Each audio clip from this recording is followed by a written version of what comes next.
bom dia para você. Pode chegar, você é mais do que bem-vindo. Nós estamos ao vivo e chegamos, é claro, naquele nosso horário de sempre, 8 horas 31 minutos pelo horário de Brasília. E vamos juntos conferir os destaques do dia. A partir de agora, você confere as notícias do Brasil e do mundo desta terça-feira, dia 30 de maio. Vamos ao nosso cardápio de notícias. Hoje acontece a cúpula dos países da América do Sul em Brasília e Polícia Federal prepara um esquema especial de segurança para a visita dos presidentes sul-americanos. E atenção, o prazo para acertar as contas com o leão está acabando. Para fugir da multa, você pode entregar a declaração incompleta e depois concluir as informações. Olha a dica. Nos destaques internacionais, ataques com drones atingiram as capitais da Rússia e da Ucrânia na noite de segunda-feira e madrugada dessa terça. Uma pessoa morreu em Kiev. E ainda, missão chinesa com o primeiro civil chega à Estação Espacial Tiangong. A gente conta tudo isso e muito mais a partir de agora. Seja muito bem-vindo. E o Brasil vai sediar nesta terça-feira a cúpula dos países da América do Sul e o encontro vai contar com a participação de todos os líderes da região, com exceção da presidente do Peru, Dina Boluarte. Na agenda, o presidente Luiz Inácio Lula da Silva vai propor a criação de um mecanismo de integração sul-americano. A cúpula vai ter um formato mais reservado, sem grandes interrupções ou delegações. O encontro vai ter 2 sessões. Pela manhã, os convidados serão recebidos por Lula e vão fazer os seus discursos de abertura. No período da tarde, vai acontecer uma conversa mais informal, em formato reduzido, em que cada presidente será acompanhado pelo respectivo chanceler e apenas 1 ou 2 assessores, de acordo com o governo brasileiro. E à noite, Lula e a primeira-dama Janja vão oferecer um jantar aos líderes sul-americanos no Palácio da Alvorada.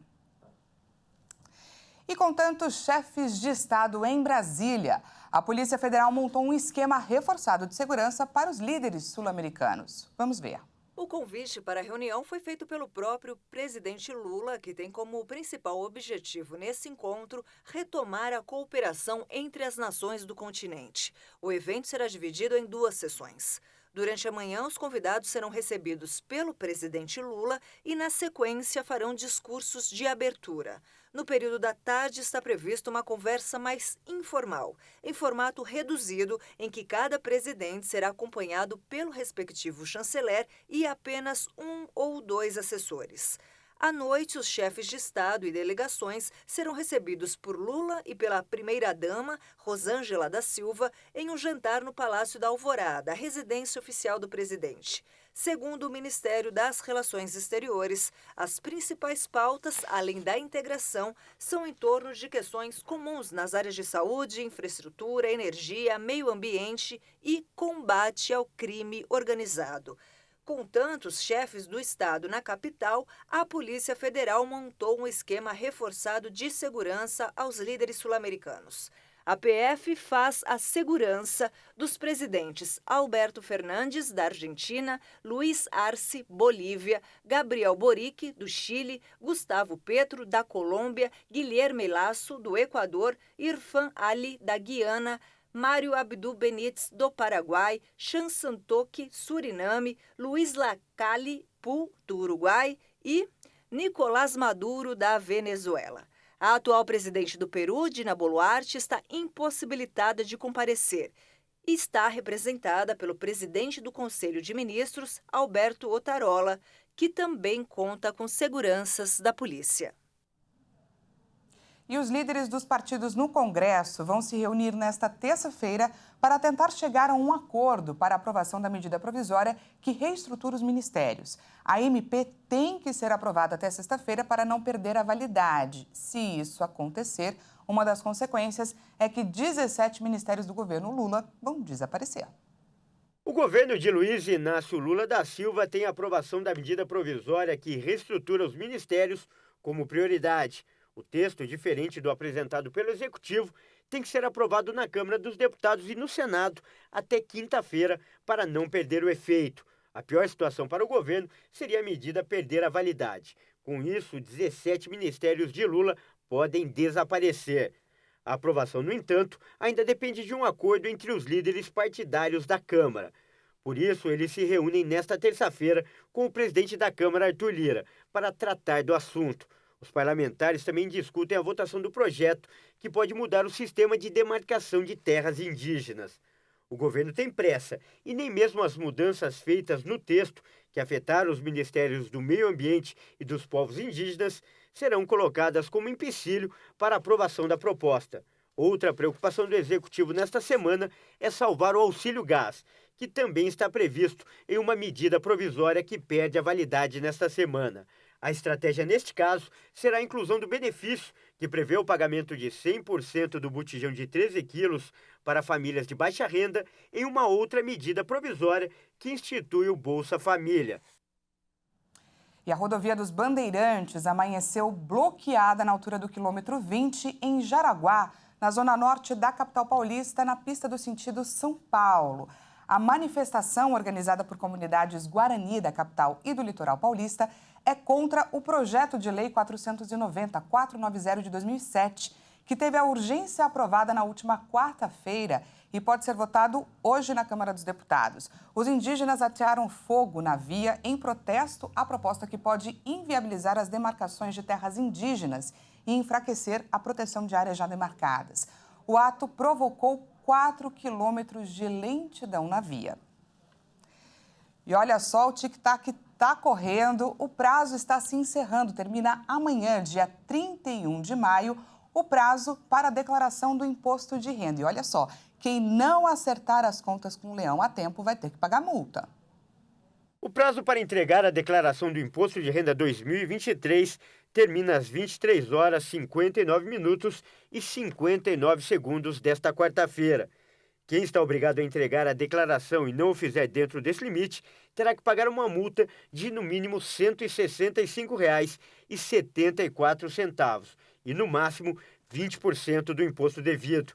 Quem deixou para a última hora por estar em dúvida sobre algum ponto ou até mesmo por falta de documento, pode entregar a declaração incompleta à Receita para fugir dessa multa.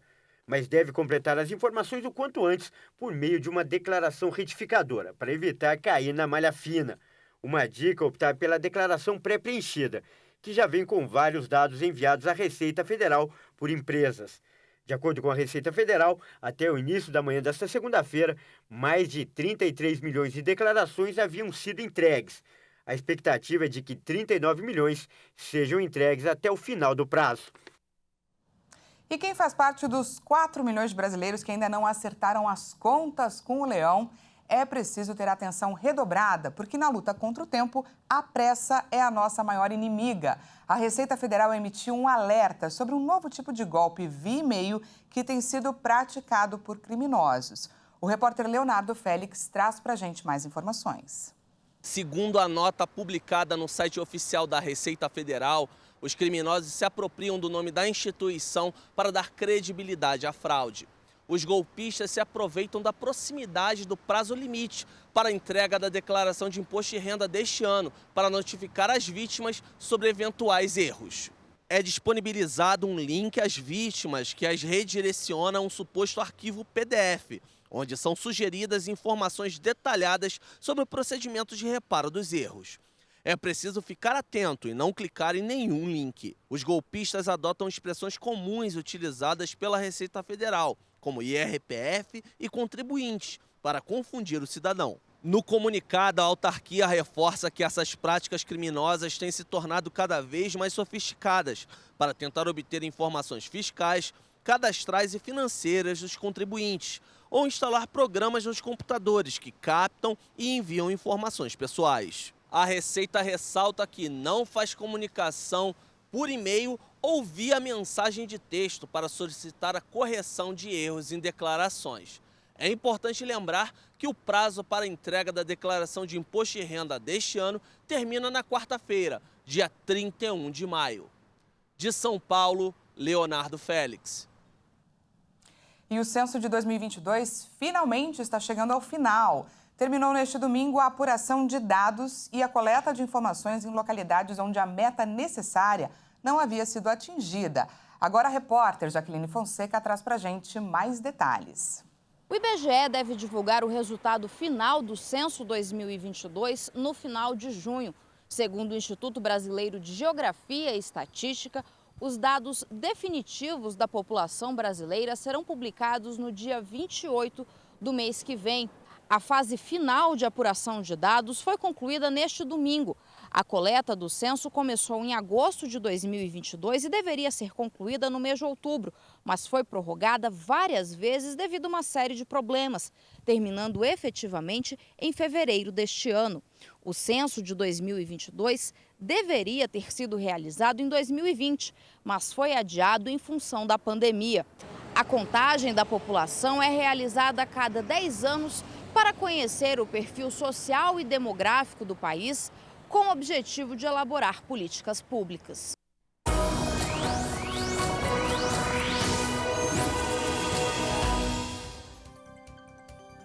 E aqui em São Paulo, o dia amanheceu frio e demorou um pouquinho para clarear. Quem saiu de casa cedinho precisou de muitos casacos, aquele famoso look cebola, camadas e mais camadas. A tendência é que o frio continue. Vamos então conferir como fica o tempo em algumas cidades aqui do país. Seguindo falando aqui de São Paulo, em alguns lugares, como a gente falou, o dia começou com frio, com garoa e os termômetros chegaram a registrar 14 graus às 6 da manhã. Vamos juntos dar uma olhada em como está o céu agora aqui na região central, na região da Praça da República. Está bastante nublado, aquele dia ali cinza, né? A cara de São Paulo. E a expectativa é que hoje tenha, sim, aberturas de sol, mas na parte da tarde. A máxima pode chegar a 22 graus, mas o vento gelado dá aquela sensação de que a temperatura está ainda mais baixa. Florianópolis, Santa Catarina, amanhã começou fria e a previsão é que continue nublado, que o dia continue nublado com possibilidade de garoa a qualquer hora. No período da tarde, o sol pode aparecer também, mas bem tímido. A máxima deve chegar a 21 graus. Já no centro-oeste do país, o tempo muda um pouco. Em Brasília, no Distrito Federal, a previsão é de calor e sem chuva. E a máxima por lá deve chegar a 28 graus. E veja a seguir, ataques com drones atingiram as capitais da Rússia e da Ucrânia na noite de segunda e madrugada desta terça-feira. Uma pessoa morreu em Kiev.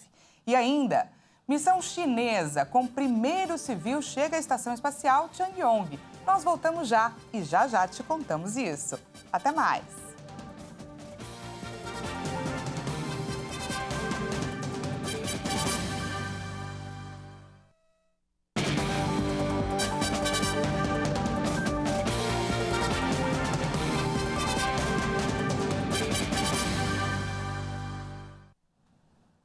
Seja bem-vindo mais uma vez, nós estamos de volta e ao vivo. Agora são 8 horas e 46 minutos pelo horário de Brasília e voltamos a falar sobre saúde. Trazemos um alerta, porque o estado de São Paulo voltou a registrar mortes por febre amarela. Olha só, foram registrados 4 casos com 2 mortes. Quem traz pra gente mais detalhes é a repórter Maria Clara Leite.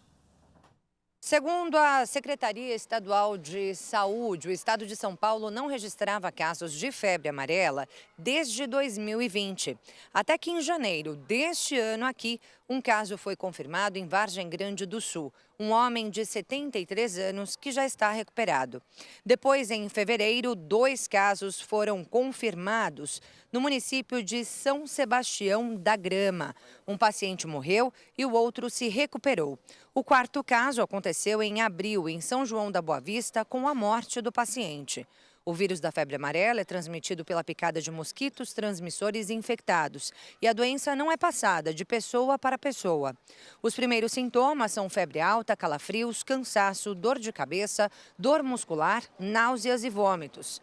A forma mais grave da doença é rara e costuma aparecer após um breve período de bem-estar, de cerca de 2 dias, quando podem ocorrer insuficiências hepática e renal, pele e olhos amarelados, manifestações hemorrágicas e cansaço intenso. Desde o primeiro caso registrado no estado de São Paulo, ações de vacinação foram realizadas nos municípios com contaminações e também nos vizinhos. A vacinação contra a febre amarela faz parte do calendário de imunização e está disponível em todos os postos de saúde do estado. A primeira dose do imunizante deve ser aplicada aos 9 meses de vida e a segunda aos 4 anos de idade. Nos 3 primeiros meses de 2023, a cobertura vacinal contra a febre amarela aqui no estado de São Paulo chegou a 82%, segundo informações da Secretaria Estadual de Saúde. E agora vamos de destaque internacional. Depois de diversos ataques em um curto período de tempo em Kiev, na Ucrânia, drones atingiram prédios residenciais na região de Moscou, na Rússia, e o país acusa a Ucrânia pelo ataque. O Ministério da Defesa russo alega que foram utilizados 8 drones no ataque. De acordo com o divulgado pela Prefeitura de Moscou, os ataques atingiram prédios residenciais e deixaram 2 pessoas feridas. O ocorrido acontece após a Rússia atacar Kiev 3 vezes em um intervalo de 24 horas. 70 drones e mísseis foram disparados pelas forças russas. Uma pessoa morreu e outras 4 ficaram feridas. Mais cedo, um assessor presidencial ucraniano havia dito que, para proteger as regiões ucranianas de bombardeios, uma zona desmilitarizada de 100 a 120 quilômetros de extensão seria estabelecida dentro da Rússia ao longo da fronteira com a Ucrânia. O acordo pós-guerra não é respeitado e provoca pânico nas ruas de Kiev. Muitos moradores procuram abrigos subterrâneos, em particular nas estações de metrô. E os 2 generais em conflito no Sudão prorrogaram por 5 dias o cessar-fogo que entrou em vigor há uma semana para garantir os corredores humanitários seguros. O Sudão está mergulhado em uma guerra desde o dia 15 de abril. A trégua, negociada com mediadores americanos e sauditas, entrou em vigor no último dia 22 e terminaria nesta noite. Pouco antes do fim do prazo, a Arábia Saudita e Estados Unidos anunciaram a prorrogação. Embora não tenha sido respeitado totalmente, o cessar-fogo permitiu a entrega de ajuda humanitária e, segundo os mediadores, sua prorrogação vai permitir prosseguir com os esforços neste sentido. O Sudão está mergulhado em uma guerra desde 15 de abril. De um lado está o exército, comandado pelo general Abdel Fattah al-Burhan. Do outro, os paramilitares das Forças de Apoio Rápido, liderados pelo general Mohamed Hamdan Daglo. Segundo a ONG ACLED e a ONU, os confrontos já deixaram 1.800 mortos e mais de 1 milhão de deslocados. E a presidência da Grécia anunciou que as novas eleições legislativas vão acontecer no dia 25 de junho. Vamos ver. Os eleitores na Grécia voltam às urnas no dia 25 de junho. A presidência grega anunciou nesta segunda-feira que serão realizadas novas eleições legislativas no dia 25. O partido do ex-primeiro-ministro Kyriakos Mitsotakis procura aumentar a maioria simples obtida na eleição de 21 de maio. Nessas eleições, Mitsotakis, do partido de direita Nova Democracia, obteve uma vitória ampla, mas ficou sem maioria absoluta. Nesse contexto, disse não ser possível formar o governo e propôs a convocação de novas eleições. Seu partido obteve 40,8% dos votos, ficando 20 pontos à frente de seu principal adversário, o partido de esquerda Syriza, do ex-primeiro-ministro Alexis Tsipras, que sofreu uma grande derrota. Mitsotakis, que chegou ao poder em 2019, conquistou 146 cadeiras, faltando 5 para formar uma maioria absoluta. E a segunda-feira foi de disputa entre líderes republicanos e democratas no Congresso norte-americano. A batalha política foi pelos votos necessários para a aprovação de uma lei que vai evitar que os Estados Unidos deem um calote histórico e catastrófico em sua dívida. O presidente americano Joe Biden disse nesta segunda-feira que se sente muito bem com relação às possibilidades de um projeto de lei que tenta evitar um default catastrófico nos Estados Unidos. Biden pediu aos democratas que tenham alguma hesitação que falem com ele. Líderes republicanos e democratas buscavam o apoio necessário nesta segunda-feira para que o projeto tenha apoio suficiente no Congresso. Há uma semana da data que, segundo o Departamento do Tesouro, marcará o momento em que os Estados Unidos começarão a ficar sem recursos, em 5 de junho, o projeto, originado em um acordo bipartidário liderado por Biden e pelo presidente da Câmara de Representantes, Kevin McCarthy, enfrenta a rejeição dos democratas progressistas e de republicanos. Os ultraconservadores consideram que McCarthy deveria ter garantido neste acordo cortes ainda maiores nos gastos públicos, em troca do aumento do limite da dívida dos Estados Unidos. Ao mesmo tempo, a ala mais à esquerda do Partido Democrata também manifesta sua insatisfação com a decisão de Biden de aceitar cortes nos gastos públicos. E olha só, a China enviou 3 astronautas à Estação Espacial de Tiangong nesta terça-feira. Entre eles, um cientista civil. Vamos ver.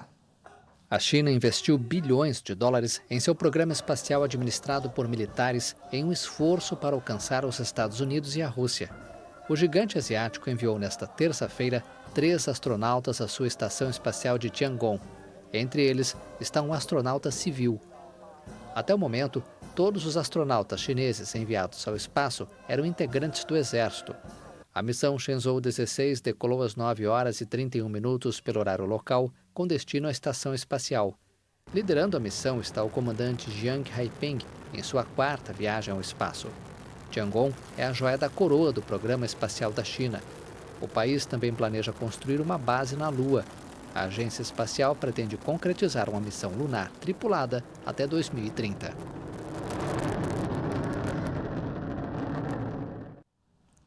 Que coragem! Essa edição fica por aqui. Muito obrigada pela sua companhia. Às 10 horas eu volto com mais informações para você. Até lá!